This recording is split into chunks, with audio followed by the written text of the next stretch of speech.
It's Tip Tuesday, and this series is for real estate investors looking to make their business better. May is Mental Health Awareness Month, and today's tip relates to how to handle when your tenant customer has severe mental illness and it creates problems for you.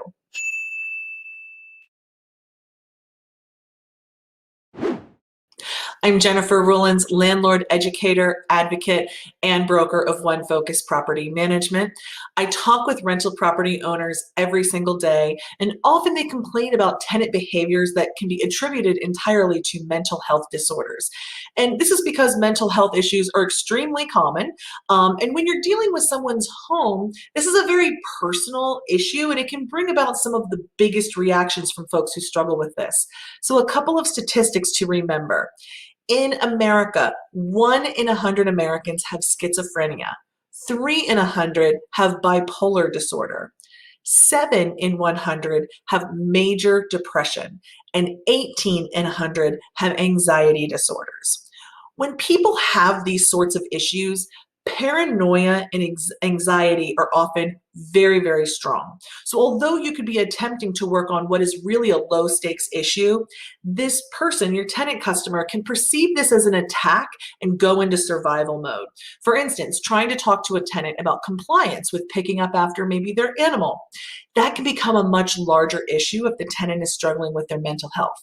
They could lash out verbally to you or to other building occupants. They could write and make threatening communications, or increase the problematic behavior and really just be a big pain and problem at your property. At worst, it creates a lot of property instability. Now, this can be really scary when some of these escalated behaviors are directed at you, but you have the ability to make these interactions go smoother. All you need is a little empathy and some tips. My first tip: do not ask about their mental illness.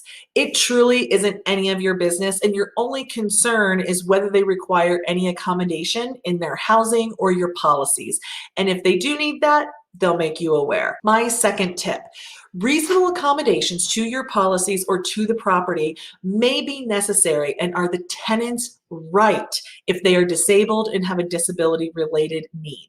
You need to be familiar with your obligation under the Americans with Disabilities Act, because failure to comply with this has really serious consequences.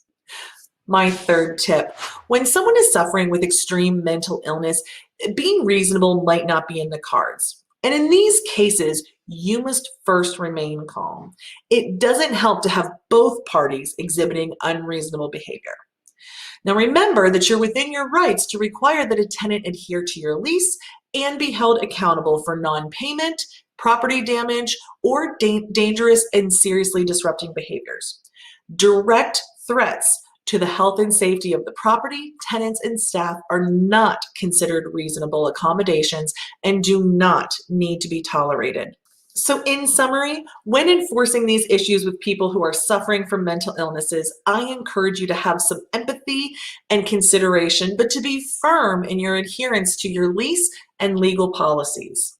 I make these videos almost every week. I put them out on social media, but also on YouTube. So if you don't want to miss anything, be sure to hit that subscribe button so you get my new videos whenever you log into YouTube. Thanks so much.